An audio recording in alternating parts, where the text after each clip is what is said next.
Hey Rose, it's Friday, April 25th, and it's finally consistently nice outside. And you know what that means? My annual hibernation is officially over! Along with the frozen, crushing, and entrapping weather that acts as a metaphor mirroring the frozen, crushing, and entrapping walls of my depressed mind. Many people get depressed during winter, but also people get depressed for lots of reasons. And today I would like to address that.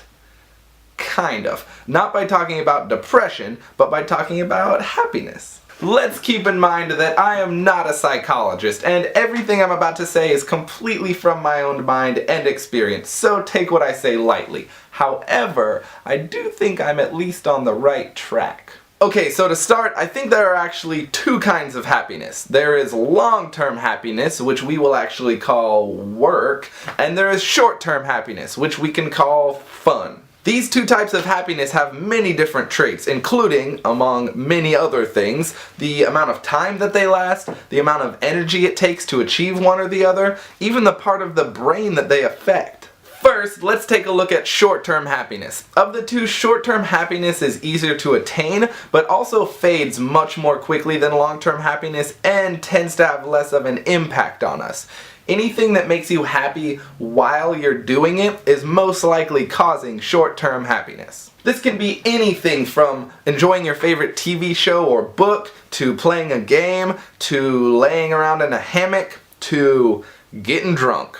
These are things that positively and immediately affect our brain and are pleasurable to us. When we think of having fun, we are often thinking of our short-term happiness. Now let's look at long-term happiness. It seems odd that I call this work because honestly, when people think of happiness, work is probably not the first thing on their mind, but consider this. Assume every single thing that we do in our life, every action that we take is done to either directly or indirectly improve either our lives or those of the people and things that are important to us. That sentence had a lot of clauses. I apologize.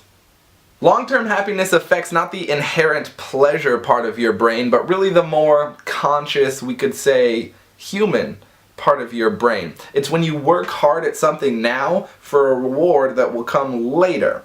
It can be described as the feeling of pride. This work can come in many different forms. Maybe it's your actual work, your job, which you do so you can earn enough money to provide for yourself and your loved ones. Maybe it's exercise, which most people agree is not very much fun, but you do so that you can be healthy and feel good about yourself, which makes you happy. So let's think of some of my personal examples. For me, one source of short-term happiness is video games. Video games are awesome and they're fun and they make me happy, but as soon as I'm done playing video games, that source of happiness is gone. Now, maybe it put me in a good mood, but at most that happiness is probably just going to last that day.